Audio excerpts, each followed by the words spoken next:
Don't come to the wedding. It's a happy day after all. When I received that call from the bride, my mind went blank. Why would she say something so hurtful? Is it my fault? Well, if she feels that way, maybe it's best I don't attend. As a groom's mother, I felt a complicated mix of anger and self-loathing. My name is Stella, and I'm 50 years old.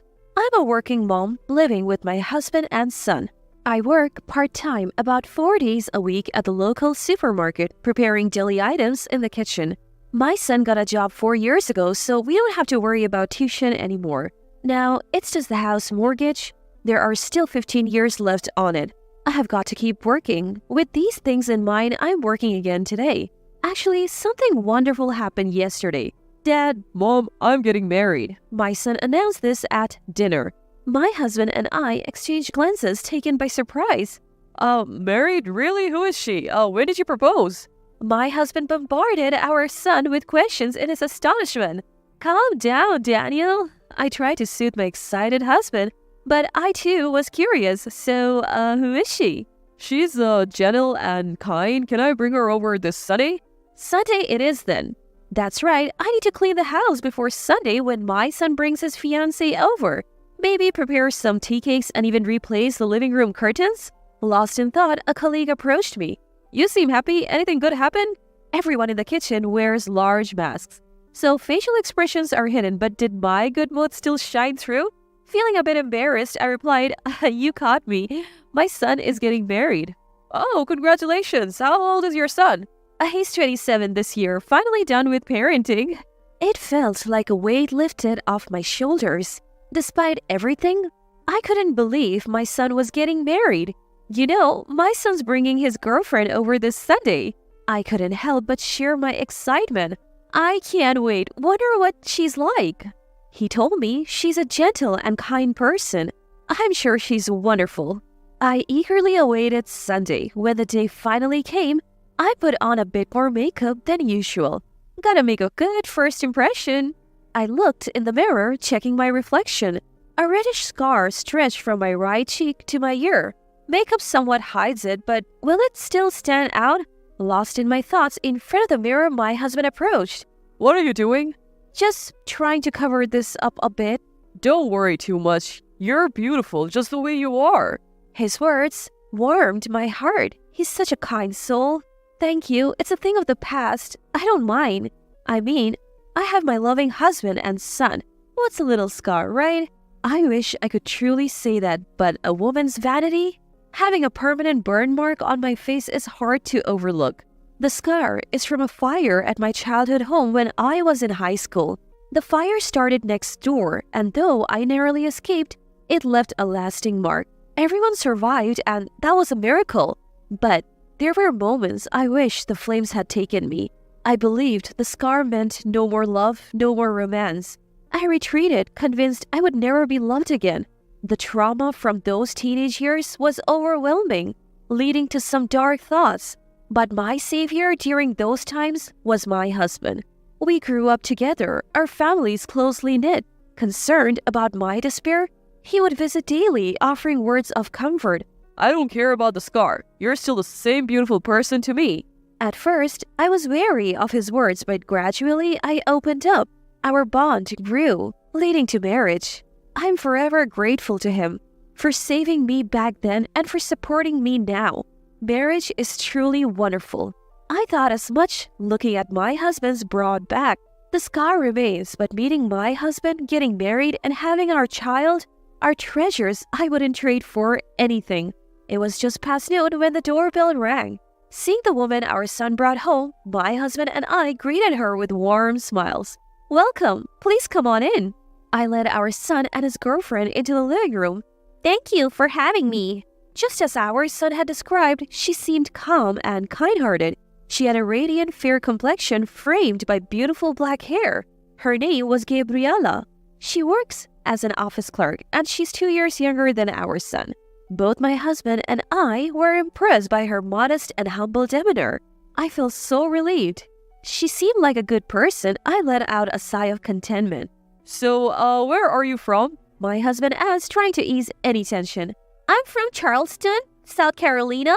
Ah, Charleston. Beautiful views and delicious food. A wonderful place. Thank you. What do you do for a living? I drive a taxi.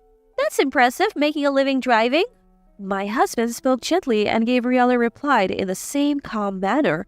Our son looked relieved seeing them interact. I'm so glad you have brought such a beautiful person into our lives, I whispered to him. You know, she's way out of my league. He replied, blushing. I looked forward to their future together.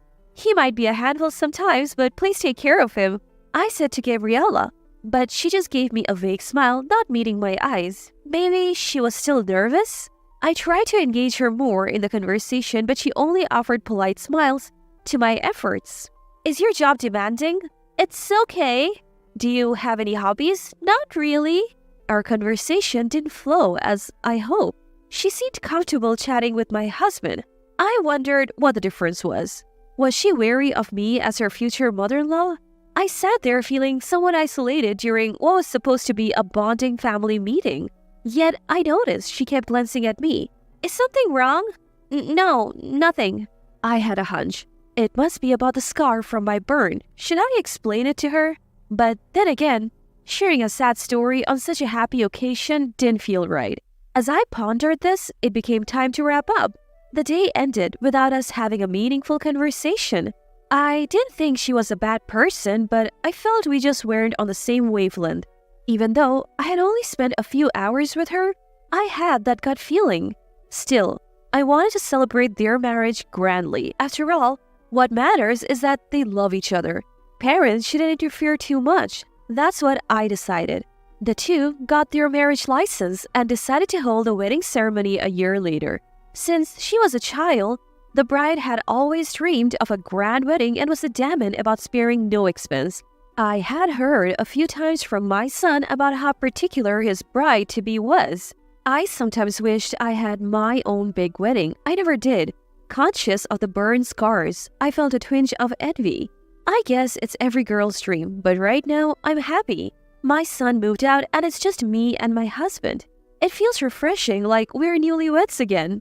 From now on, if we can live modestly in our old age, that's enough for us. Hey, What is it, Daniel? did you send something to Gabriella? Yes, I sent her the oranges our neighbor gave us. I had sent her a share of what we got a few days ago. Why did my husband know about it? They said it arrived crushed and rotten. What?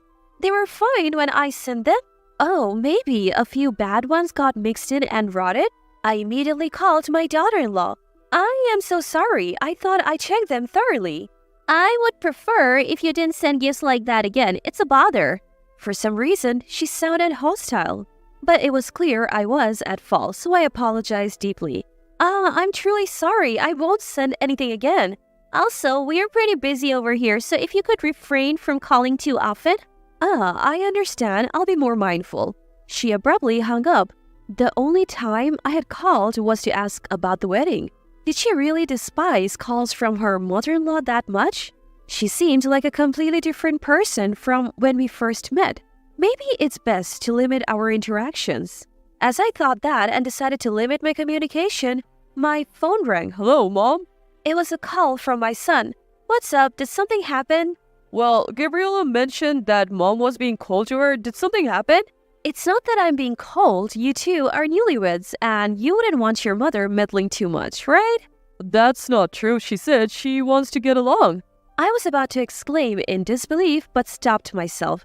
There is no point in me being stubborn here. Their wedding is just a few months away. Rumors of family conflict would be uncomfortable for both of them. I tried to maintain a distant relationship, but what if the daughter-in-law is trying to defame me? That feeling lingered. Then, a week before the wedding, it was during the weekday. Hello? Oh, is this mother-in-law? It's me. Oh, what's going on? It was a rare call from the daughter-in-law. It's almost been a year since their marriage certificate was issued and our awkward relationship continues. This sudden call from her, what could it be? Actually, about the wedding, can you not attend? What? Why all of a sudden? I exclaimed in surprise.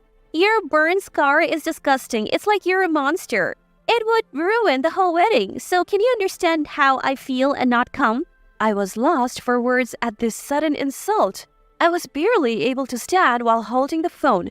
Daughter-in-law continued pouring out her frustrations. She had disliked me since the family meeting day. That cold demeanor and ambiguous responses were because she was uncomfortable with me. As she imagines her ideal wedding, my presence seems like a stain on it. She went into great detail. You're disgusting. Why don't you voluntarily back out? How could you live looking like that? Daughter-in-law continued to coldly berate me without any remorse. She had always despised me. I should have noticed earlier and distanced myself. It's too late now. The rift between daughter-in-law and me became insurmountable. Thinking I had to get along feels so naive now. So you're telling me to skip the wedding, right? Yes, that's right. Oh, fine. Great. Please don't come to the venue on the day. Just say you weren't feeling well.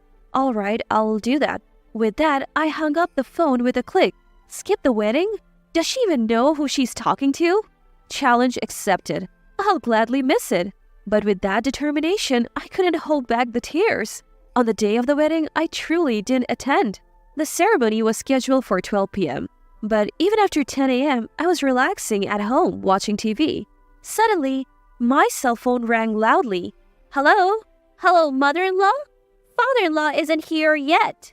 Wasn't it just you who was supposed to miss? Well, Daniel is here at home, I said, glancing at my husband reading in the living room. Just a regular day off.